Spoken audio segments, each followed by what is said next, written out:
Melinda Rabine, and my role has been writer, director. I'm having a co-director, Tony DuPay. Thank you, Tony. Wish you were here today. And co-producers with Alder and Tim. And then I will actually be playing the lead character, Melinda Rabine. And I'm a writer, a co-director, and co-producer on this. It's a heavy story. It looks at one woman's journey, struggle to overcome mental illness brought on by domestic violence. It is, in fact, all entirely fictional, but it was inspired through my own personal experiences, and it ended up putting the story together. I think it impacts us more than we really realize because of the fact we're just starting to look at it. I think when we say the word mental illness, domestic violence, we think of the greatest horrible situation. The person who doesn't seem to be here anymore and they're a shell of themselves. But in actuality, it's also someone with anxiety or, flashes of moments of post-traumatic stress. It's not necessarily always the severest thing. And then for domestic violence, it's also, I think, an important thing as we look at that, yes, it does encompass rape, it does encompass causing sexual harm or physical harm, but there's also the mental and psychological aspects of domestic violence. And I think we are now starting to become more aware of really what that encompasses and then really what the effects are. And I feel like our society is starting to wake up. And I hope through this story, it will give people greater compassion for those who are going through tough times or traumas, but also for those who are going through trauma. I would hope that it would speak to them and say, yes, that's my voice out there. That's my story. You get me. I'm not invisible. You can see me and you feel what I'm going through. So that's really what my greatest hope is to give voices to those who may not get the opportunity to speak. I've always believed the media has such a big impact in society, and we go to theater to get away, right, in some ways, and I feel a great story, no matter what the story is, it affects your heart, and that means it can make you laugh, it can make you angry, it can make you upset, but it should also make you think. And that is my hope, is that this film brings people together and connects them by their hearts, but then also take it further. And what can I do? This story is inspired by true events. So there were events that happened to me, not like how I put the story together. They happened in different ways. And I just came up with this concept of a woman, because I'm writing from what I know, of going through this experience. And I had to take for myself, what was my process of healing and what did it look like? And for me,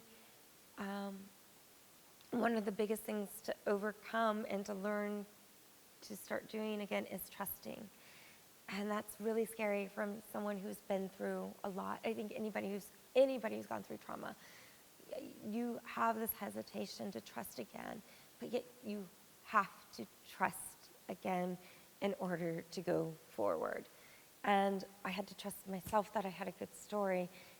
And then from there, I had to trust to open up to people, to tell them my stories, or the story, and to be vulnerable. But I believe when you start working and healing yourself, you automatically start to meet people and bring people that are like yourself. And I did that, and it was little by little, more and more people came to making this project a reality. It was the belief in believing in my story and what I had to say and their belief in it that kept me going. And then from there, I met other people who had trauma much greater than mine, who said, "Ah, thank you, and I get what you're doing, and I want to help you." And from them believing in me, it gave me a conviction to keep going forward. I can't explain it. It's unreal. I feel like I'm living in a dream right now. You know, I have done so much work on myself, and I really, really, really do believe, and I am hopefully a testament to other people, that there is no dream too big, too great, that you cannot accomplish.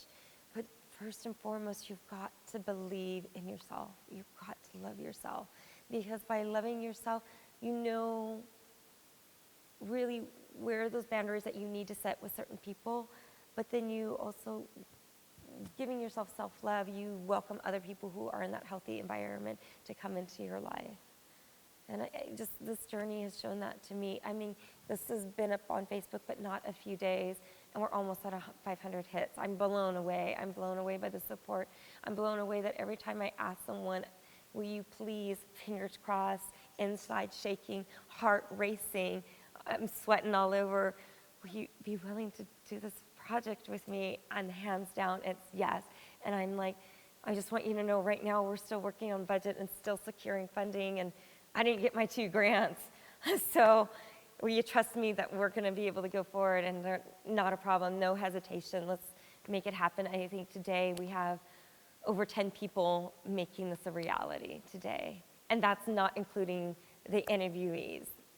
Asylum is based on my personal experience. Though Asylum is entirely fictional, it came from a place that I personally knew, specific things that had happened to me, and I pulled it together and made this story of this woman who is going through her own trauma in her mind and in her head, and to the fact that it's so heavy, she can't get out of it.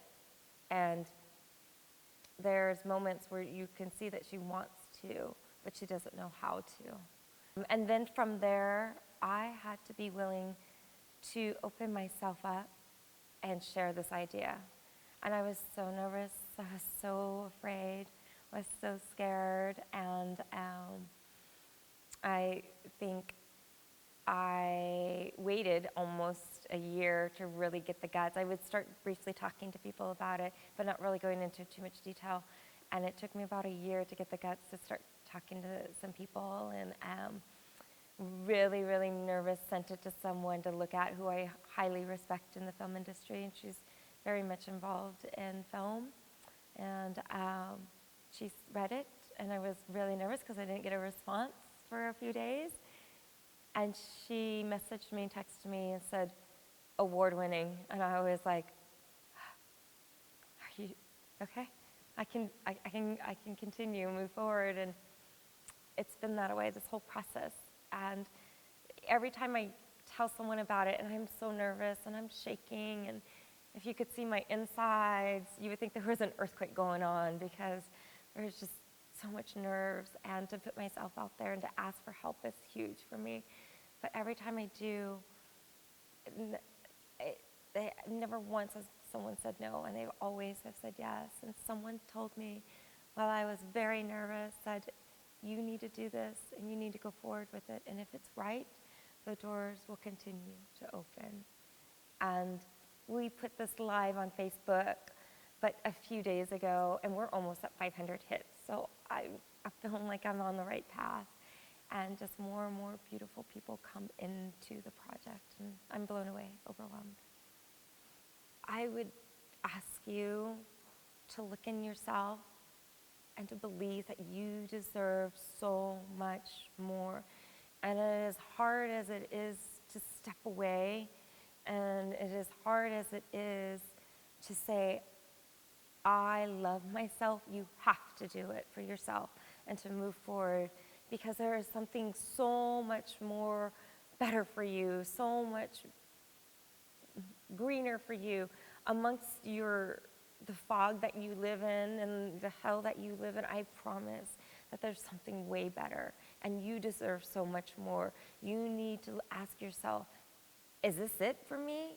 No, it's not it. There's so much more for you and yourself. But in order to get to that more, in order to get to those better things, you have to first say, I am worth it, that I deserve love, and that love first has to come from you, nobody else. Because people are going to love you the way you tell them to love you, and I'll tell you that from my own personal experience. And you start loving yourself, and you start saying, I am worth it, and you start setting those boundaries, and those people who have hurt you, I promise you will start stepping away because they will realize that you are no longer going to allow them in your own personal space. And the other people who have loved themselves and have gone through their own experience, you will start to meet them, and you'll start to bond with other people who are in a better spot, in a healthier spot, and can help you get through to that beautiful green pastures or the flower meadows or the white sandy beaches. I promise you it is out there, and you deserve nothing but the best, like everybody else. And if a movie, a film is done correctly, I don't care how short or how long it is, it's going to affect your heart. And when it affects your heart, it is going to starting to affect your mind and your process and your thinking. And it could be light comedy and humor, and it makes you laugh, or it could be something that really gives you conviction to move forward or want to do something or want to do something better for yourself or other people. And that's great storytelling. And through great storytelling, the person will leave that theater changed in some way, some shape or form. And that is what my hope that Asylum will do, is that when people watch it, it is a heavier story, but they're invited into someone's personal journey. And through that person's personal journey, I hope it speaks to their hearts in such a way that they won't forget it, and they will remember that we all are going through something, and be gentle with ourselves and be gentle with one another, and how we treat each other and how we talk to one another. The grace we want, we need to also be able to give other people. And I hope with Asylum that we will start giving ourselves grace and other people grace. So I thought I was doing the great, job as being that person who's creating this idea, and I went out and I went after grants that I thought, of course they're going to support this. Not only is it the arts, it's talking about social issues, and it's combining two topics together that people are just now starting to realize. Mental illness, there's a correlation with that, with domestic violence. And I thought, how could these grants not want to support this great story of a woman's coming to realizing how she needs to learn to trust again. Unfortunately, I didn't get the grants. But by then, I had already started telling people about this project. And so I have a group of people that's already still on board, and they have right now done nothing but volunteer their time, pro bono their time for this. And so every person who donates, gives money to Asylum, is bringing Asylum alive and telling the story of hope through trauma, that there is hope even while you are in the midst of your nightmare, that there is something else out there for you. And every person who donates is going to bring that story alive. I can't do this project without your dollar, so-and-so's dollar, et cetera, et cetera. They're going to become a part of this project. As any other crowdfunding or crowdsourcing, like any other crowdsourcing, there is a promo video, and it goes live and it talks about what this project is about. I wanted to do something different. I wanted to allow people to tell their truth, to tell their trauma, to tell their journey and the process of getting over it. I wanted their voices to bring Asylum alive. It is by their story that Asylum has a voice. And I am so humbled by the response. Not one person turned me down. And from there, they said, what else can I do? And they thanked me when I'm the one. when I'm the one saying thank you, because you're bringing my story alive. You're giving me a voice. You're giving me a voice when so many times I didn't have a voice, or I didn't feel like my voice was important. And that says a lot to me. I cannot tell you the gratitude that I feel. I hope the camera captures it, and I hope that every person that watches it is drawn to be a part of this project. And that means share it. That means if it's $1 you can give, then that's beautiful. And if it's $1,000 you can give, that is just as beautiful. Every person has an effect in how our society could be, and every person also has an effect on how asylum is able to get made. And I hope through their stories, hopefully they feel that they had an impact in creating asylum, which they did heavily. Thank you very much. I am very, very, very fortunate on the people that are on board with me with asylum. They have gone through their own personal experience, and from the producers to the cinematographer to the PA and to the actors, they get it and they understand it. It's a heavy story, but it's a beautiful story, and if done right, it will flow and read like a poem, as if you are going along to someone else's journey. Like I said, every time I've told someone about the project, not even expecting to receive anything, it's just, this is where I'm at. And I've had doors open. I have a former boss who is a vice president of a very large retail or corporation here in the Northwest, and she opened her house, which is a beautiful mansion, and we were going to film part of Asylum there. We also have a location in Tacoma, and they've opened their space to film the mental institution. And this script has evolved through continuous advisors on this project who understood the story, who didn't want to change the story, but wanted for me to tell it in the most strong and most impactful way possible. And I think that speaks to everybody that's on this crew. It's like they want to tell the story in the most impactful, beautiful way possible. So, yeah, I am honored.